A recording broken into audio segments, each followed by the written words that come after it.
कि आज से 8-10 साल पहले ज़्यादातर लड़के और काफ़ी हद तक लड़कियां भी ड्रग्स लेना शुरू हो चुकी थी, लेकिन आज औरतों की तादाद ड्रग एडिक्ट्स की मर्दों से बढ़ चुकी है। उस ज़माने में आज से 8-10 साल पहले जब मैं इन तमाम मामलों में बहुत इन्वॉल्व हो गई थी, एक्सपोजर नहीं है तो आपको पता नहीं चलेगा कि ये मीठी मीठी सी स्मेल है, अच्छा कमरे में बच्चों के वो टोबैको गिरी हुई है। माजरत चाहता हूँ मगर इनके हाथ बड़े लंबे हैं और पहुँच ऊपर तक है तो हम तो नहीं रीड कर सकते। को हो सकता है सिम्टम जो स्किज़ोफ्रेनिया का हो, कोई आपको हो सकता है जो कोई और हो सकता है कोई किसी को बाइपोलर डिसऑर्डर का एक इफेक्ट हो तो एक स्किज़ोफ्रेनिया का हो, तीसरा किसी और चीज़ का हो। हम जब देखते हैं कि ड्रग्स के असरात में आके किसी ने कत्ल कर दिया, अगर आप इंजेक्टेबल कोई ले रहे हैं नशा और ज़्यादा लोग यूज़ कर रहे हैं तो एक बीमारी जो सबसे ज़्यादा फैलती है वो एड्स है।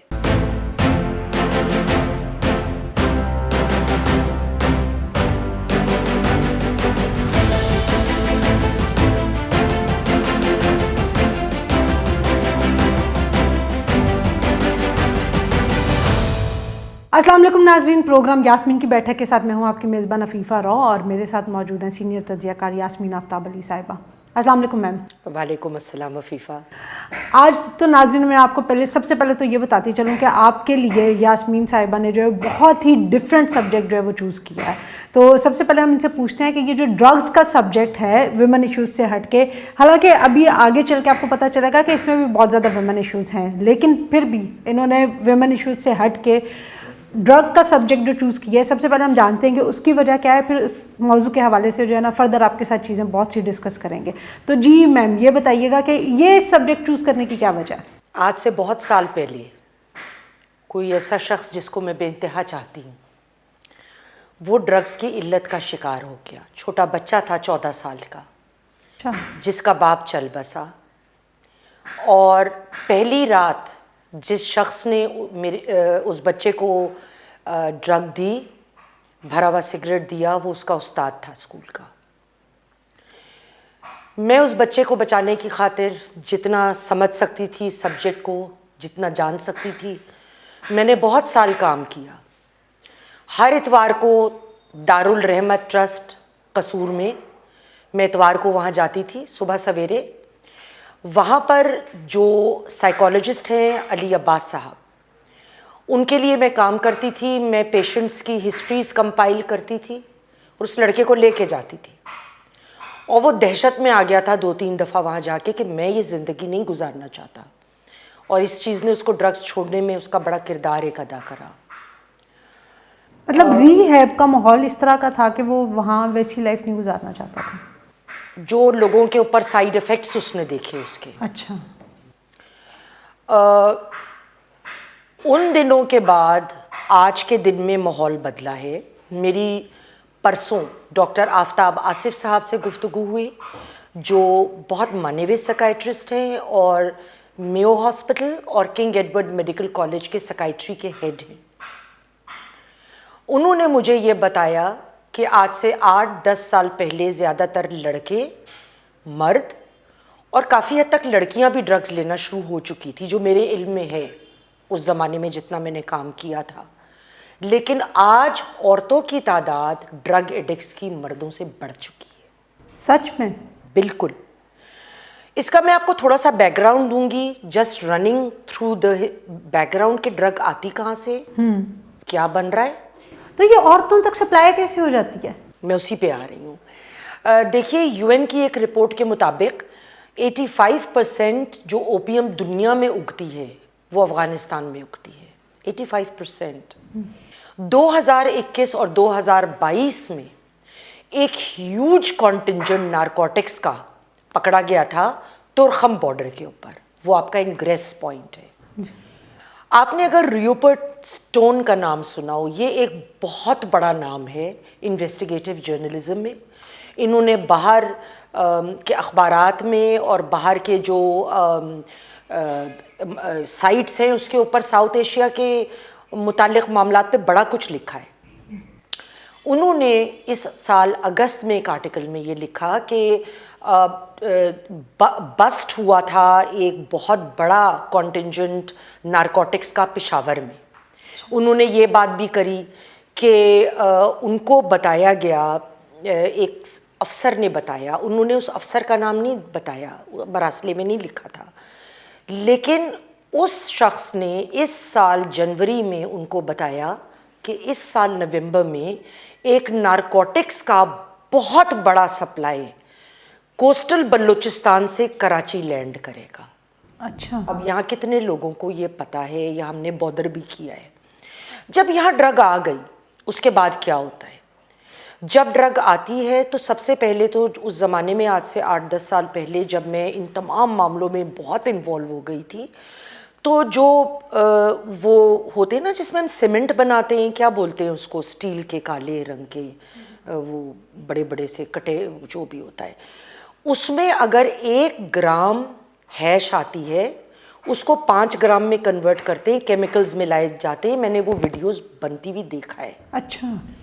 और वो उसको डर्टी हैश बोलते हैं जो यहाँ पे सप्लाई होती है। अच्छा, अब आप चेन पे आगे आते जाइए, वो सप्लाई हुई और ये ताने बाने इसके बहुत आगे जाते हैं। इसमें आप जो हैं वो डीलर्स आ गए। अच्छा, डीलर्स कौन है, इनके पीछे वो बड़े नाम और हाथ कौन है जो ये करवाते हैं। हर इलाके का एक डीलर है, दूसरे इलाके का डीलर इधर आके अपनी प्रोडक्ट नहीं बेच सकता। उनके हलके जिस तरह से फ़कीर होते हैं ना, इस चौराहे पे मेरा है तुम नहीं मांग सकते, बिल्कुल उसी तरह। उसके बाद वेंडर्स आते हैं। आप छोटी जगहों पे चले जाएं तो जैसे हम फिल्मों में देखते थे कि गले में पट्टा डाल के एक लकड़ी की ट्रे है, तो आज से कोई 6-7 साल पहले 100 रुपए की एक भरी हुई सिगरेट मिलती थी चर्च की। उसके बाद से उन्होंने हर इलाके में घर लिए हुए हैं छोटे छोटे। फेज़ 4 में डबल जी ब्लॉक में है 10 मरले का घर। तो ये बात अगर आपको पता है तो यहाँ पे और लोगों को नहीं पता, या हमारे जो अफीफा कैसे हो सकता है नहीं पता है, तो वही कह रही हूँ। उस पे हम आगे अभी उस पे आते हैं। तो और मैं अभी आपको 2 मिनट में उस पे ले आती हूँ। तो वहाँ पे वो रनर्स होते हैं, लोग उनको माल सप्लाई करते हैं और जो ख़रीदार हैं वो कहेंगे जी फ़लाँ मुझे ड्रग चाहिए, इतनी चाहिए या ड्रिंक चाहिए और फ़लानी जगह पहुंचा दो। ज़रूरी नहीं आप अपने घर पे फैमिली होती हैं, लोग छुपाते हैं कहीं पार्क में, सड़क पे, इट कैन बी एनीवेयर। मुझे जब ऐसी जगहों का पता चलता था तो मैं उन जगहों का पता कराती थी, मैं रेड करवाती थी। मैंने ड्रग्स भी ख़रीदी हैं ताकि टीवी के चैनल्स जिन लोगों ने उस वक्त बहुत ताउन किया मेरे साथ, प्रोग्राम्स किए, उनकी पूरी टीमें घर आके मेरे बैठती थी। मैंने कहा ये टीवी पे दिखाओ रोलिंग पेपर। हैश उस ज़माने में लोग जब करते थे ड्रग्स तो पहले वो शुरू करते थे। तो अगर आपको एक्सपोजर नहीं है तो आपको पता नहीं चलेगा कि ये मीठी मीठी सी स्मेल है। अच्छा, कमरे में बच्चों के वो टोबैको गिरी हुई है तो वो अगर वो रोलिंग पेपर नहीं ले रहे तो वो टोबैको गिरा के तो उससे फिर वो उसको यूज़ करते हैं। अब आपकी बात कि किस तरह से लोगों को नहीं पता।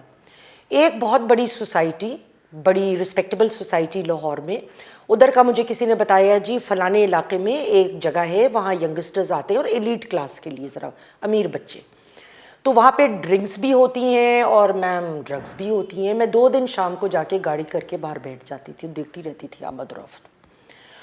बिल्कुल वो अखबारों में बॉटल्स तो लिपटी हुई मुझे नज़र आ जाती थी, लेकिन ड्रग्स तो नहीं, हाथ में इतनी पुड़िया है या कुछ है तो नज़र नहीं आता है, लेकिन वो कंफर्म्ड खबर थी मेरे पास। मैंने उस सोसाइटी के जो एडिशनल डायरेक्टर सिक्योरिटी थे उनको फ़ोन किया, बरखुरदार है मेरे। मैंने उनको कहा ब्राऊ ये हो रहा है रेड। उन्होंने कहा बस आप ही, आप 3 दिन देखें क्या करता हूँ मैं। तीसरे दिन मुझे कहने लगे मैं बड़ा माजरत चाहता हूँ मगर इनके हाथ बड़े लंबे हैं और पहुँच ऊपर तक है तो हम तो नहीं रेड कर सकते। अच्छा। मैंने कहा ठीक है आप मत करिए, मैं करवाऊँगी। कि कहाँ से? मैंने कहा ये आपका प्रॉब्लम नहीं है तो ये मेरा प्रॉब्लम है। रेड हुई, 1.5-2 महीने के लिए दुकान भी बंद हुई। उसके बाद कुछ तो बहुत अच्छी बात हो गई होगी कि वो खुल गई दोबारा और वही सारे मामला नए सिरे से शुरू हो गए। और ये एक रूटीन है, ये एक नॉर्मल मामला है। तो नहीं, ये जिस तरह से आपने बताया कि पार्टीज़ में ड्रिंक भी हो रही है, ड्रग भी हो रही है, तो ये ड्रग मुख्तलिफ सूरतों में हो रही होगी ना, तो ये किस तरह की ड्रग्स जो हैं वो आजकल यूज़ हो रही हैं? एक तो ये कि क्योंकि मुझे लगता है इसके बारे में भी आपको बहुत पता होगा। जी यकीनन, बदकिस्मती से किसी बहुत ही प्यारे बच्चे की वजह से मुझे इस चीज़ में घुसना पड़ा और उसको निकालने के और मैं हर उन घरों में जाती थी जहाँ का मुझको पता चलता था कि किसी का बच्चा ड्रग कर रहा है। अक्सर लोगों का बड़ा अजीब रवैया होता था। एक दफ़ा एक साहब कहने लगे, भाभी जी आप तो ओवर रिएक्ट नहीं कर रही, ये एक फेज़ है। अच्छा। उनको ये समझ नहीं आ रही कि जो केमिकल्स उस चीज़ में डल रहे हैं वो फेज़ नहीं है, उसके बड़े खौफनाक नताइज हैं। कुछ लोगों के पास जाती थी तो एक मैं लड़के के घर गई और उसकी वालदा बच्चे की इतनी सुलझी हुई थी कि मुझे बड़ा अच्छा लगा। वेरी वेल एजुकेटेड अफीफ़ा, लेकिन दुपट्टा सर पे लिया हुआ, बड़ी नफासत से तैयार। अच्छा। तो मैंने उनके हस्बैंड को बताया कि जी बेटा आपका ये वो, तो बेगम ने कुछ कहा तो इतने धाड़ के उन्होंने झिड़का उसको, तुम चुप करो मैं बात कर रहा हूँ। ओ हेलो, मेरी सांस वहाँ रुक गई थी एक लम्हे को, because I am use to men who respect their women in the house. मैंने ये लहजा सुना नहीं और मुझे एक लम्हे में समझ आई थी कि जो बाप ट्रैवल कर रहा होगा और माँ को वो जूती की नोक पे रखता है औलाद के सामने, तो वो अगर कोई बात से टोकेगी भी अपने बेटे को तो उसकी वैल्यू ही क्या होगी? कुछ भी नहीं। अब आइए आप अपने ड्रग्स के ऊपर, जो आपके काइंड ऑफ ड्रग्स। पहले एक सोच थी कि जो लोग स्मोक करते हैं वही लोग ड्रग्स पे जाते हैं, और ये आज से 8-10 साल पहले दुरुस्त भी थी बात। एक तो हैश मिलती है जिसको हम डर्टी हैश कहते हैं, जिसका मैं बता रही थी कि वो परातों में और वो केमिकल मिला के तैयार वो करते एकदम हैं। काही गाढ़ी मेहंदी रंग की होती है, बड़ी गंदी सी। उसके बाद से वो मिलती है कोई 1000-1100 रुपये फ़ी ग्राम।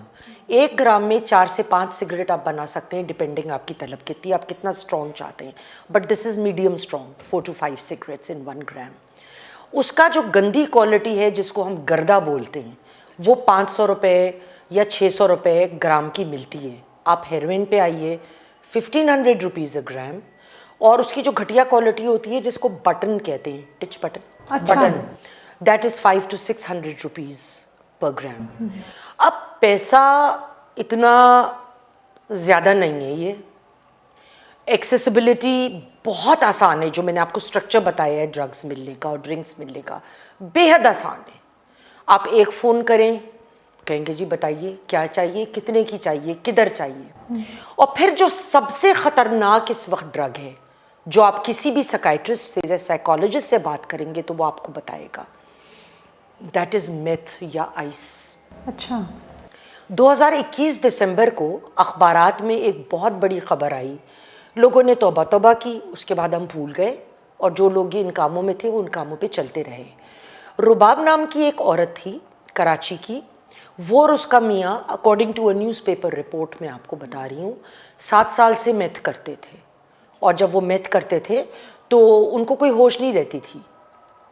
मेथ के नशे के दौरान उसने अपने शौहर को डिसमेंबर किया। अच्छा। फिर उसको कत्ल किया और दोनों उसी हालत में 3 दिन तक, उस औरत को ये होश नहीं थी कि मैंने अपने शौहर का कत्ल कर दिया, उसी तरह पड़े रहे, उसके साथ वो सोती रही 3 दिन। फिर बाहर स्मेल गई या निकले नहीं तो लोगों ने शोर किया, खुदा जाने क्या हुआ तो उनका पता चला। अब इसमें एक और दिलचस्प बात मैं नाजरीन को बताना चाहूँगी कि और ये जो मेथ है ये अब कम कीमत में गांव-गांव में बिक रही है, गांव में भी हर जगह है। और जब लोगों के पास थोड़े पैसे कम होते हैं और वो मेथ नहीं ले सकते तो वो हैश लेते हैं। अब इधर एक दिलचस्प बात, हैश से आपको नींद आती है, मेथ से आपको नींद नहीं आती है। आप मेथ शुरू करिए, आपको 3-4 दिन बिल्कुल नींद नहीं आएगी, आप वाइड अवेक और अलर्ट होंगे। Hash makes you sleepy. अब एक दिन अगर मेथ नहीं मिली तो अगले दिन बंदा कहता है मैं हैश कर लेता हूँ। उसने हैश कर ली, अब वो 2 मुख्तलिफ केमिकल्स हैं जो उसके जहन में लड़ रहे हैं, है ना। तो ये चीज़ जो है ये बहुत ख़तरनाक है। और अगर इसके तो बहुत ज़्यादा साइड इफ़ेक्ट्स नहीं होते? बिल्कुल होते हैं। अगर आपको, और इसके साइकोटिक इफ़ेक्ट्स होते हैं, इसके वही इफ़ेक्ट्स होते हैं जैसे मिसाल के तौर पे किसी को बाइपोलर डिसऑर्डर है, किसी को स्किज़ोफ्रेनिया है, किसी को कोई और मसला है। लेकिन अब साइकाइट्रिस्ट ये कहते हैं कि ये ड्रग्स की वजह से इतने ज़्यादा ग्रे एरियाज़ हैं कि हम उसके ऊपर नाम भी नहीं लगा सकते कि ये बीमारी क्या है। अच्छा। मतलब ये अगर आपको हैश से आपका दिमाग उड़ गया है तो it is cannabis induced psychoticism, what the doctor से। अगर दूसरी ड्रग से हुआ है ड्रग इंड्यूस्ड साइकोटिज्म, उसमें कोई आपको हो सकता है सिम्टम जो स्किज़ोफ्रेनिया का हो, कोई आपको हो सकता है जो कोई और हो। अब इसमें डिल्यूजन्स बहुत होते हैं, even if you take hash. ये मैं आपको अपना दारुल रहमत पे जो जाती थी उधर का एक वाक़या बता रही हूँ। बड़ा खूबसूरत लड़का 27-28 साल का रहा होगा, सेहत कमज़ोर हो गई थी, ड्राइवर रहा था। मुझे आके कहने लगा कि मैं बहुत पुराना ड्राइवर हूँ, 70-80 साल से गाड़ी चला रहा हूँ। 27 साल का लड़का 70-80 साल से डिल्यूशनल, ही थिंक्स ही 70 और 80। एंड मैंने कहा कि ओके, तो कब से कर रहे हो, क्या कर रहे हो? हैश। कितने महीने की? 3 महीने। मैंने कहा कितनी सिगरेटें दिन की? मैडम 2 से 3 सिगरेट। इनका ठीक है, तो अब मसला क्या है कि जी रात को 3 बड़े बड़े जिन मुझे ढूंढते हुए आते हैं, मैं बिस्तर के नीचे छुप जाता हूँ, तो वो मुझे ढूंढ ढूंढ के चले जाते हैं, वो मुझे कत्ल करना चाहते हैं। मैंने कहा रियली? तो फिर तो तुमने भी किसी को कत्ल किया होगा। तो कहते हैं हाँ डॉक्टर साहब, आपको कैसे पता? Since I was at the clinic he thought मैं भी डॉक्टर होंगी। तो मैंने कहा अच्छा बताओ किस चीज़ से कत्ल किया? कहने लगा 7mm पिस्तौल। अच्छा। तो मुझे अब हथियारों का अच्छा भला इल्म है, तो मैंने कहा 7mm पिस्तौल तो दुनिया में बनी नहीं, 7mm राइफल होती है। तो खफा हो गया मेरी बात पे, कहने का ये बाहर आप देख लीजिए जो डॉक्टर साहब के खड़े में गार्ड, उन्होंने वो मुझसे ले ली पिस्तौल। उन्होंने कहा जब जाओगे तो फिर हम तुम्हें देंगे, तुम कहीं किसी का नुकसान ना कर दो। अब 3 महीने डिल्यूजन्स, और वो डिल्यूजन इतने रियल होते हैं आपके लिए कि आप रियलिटी से कम्प्लीटली डिसकनेक्टेड होते हैं। और क्या साइड इफ़ेक्ट्स होते हैं? मिक्स्ड इफ़ेक्ट्स होते हैं डिफरेंट बीमारियों के। हो सकता है कोई किसी को बाइपोलर डिसऑर्डर का एक इफेक्ट हो, तो एक स्किज़ोफ्रेनिया का हो, तीसरा किसी और चीज़ का हो। फिर सुसाइडल टेंडेंसीज, हम जब देखते हैं कि ड्रग्स के असरात में आके किसी ने कत्ल कर दिया। उसके अलावा एक अपने साथियों को, अपने दोस्तों को अपना दुश्मन समझना। अगर आप इंजेक्टेबल कोई ले रहे हैं नशा और ज़्यादा लोग यूज़ कर रहे हैं, तो एक बीमारी जो सबसे ज़्यादा फैलती है वो एड्स है। और एक बात और मैं आखिर में कहना चाहूँगी, बाज़ औक़ात हमारे अंदर कोई जहनी बीमारियाँ सो रही होती हैं, हमें भी नहीं पता होता वो हैं, मगर जब हम ड्रग लेते हैं तो वो उसको किक स्टार्ट कर देती हैं, वो ज़िंदा हो जाती हैं। और वो बहुत कॉम्प्लिकेशन होती है कि एक तो बीमारी की कॉम्प्लिकेशन ज़िंदा हो गई और एक अब ड्रग्स का इफेक्ट आ गया, तो मिल मिला के ना वो बंदे का तो बेड़ा ही गर्क हो जाता है। तो जी नाज़रीन, ये आज आपने वो होश रुबा किस्म के जो है वो इंकशाफात सुने। मेरे लिए तो खैर ये बहुत ज़्यादा सरप्राइजिंग और शॉकिंग था। हो सकता है आप में से कुछ लोग जो है वो इस बारे में जानते हो, लेकिन जिस तरह से डिटेल से यास्मीन आफ्ताब साहिबा ने बताया वो मेरे ख्याल से बहुत ही ज़्यादा जो है वो अलार्मिंग सिचुएशन हो चुकी है हमारी सोसाइटी में। इसके ऊपर, इसी टॉपिक पर हम एक वीडियो और ज़रूर करेंगे, क्योंकि अभी तो मैं एक शौक में थी कि मैं वो सवाल कर ही नहीं सकी, लेकिन वो वाले तमाम सवाल जो है वो मैं यास्मीन आफ्ताब साहिबा से जो है वो अगली वीडियो में ज़रूर पूछूंगी। और लेकिन अगर आपको वीडियो पसंद आई हो तो लाइक ज़रूर कीजिएगा, शेयर कीजिएगा, कमेंट में अपनी राय ज़रूर दीजिएगा। अंटिल द नेक्स्ट टाइम, अल्लाह हाफ़िज़।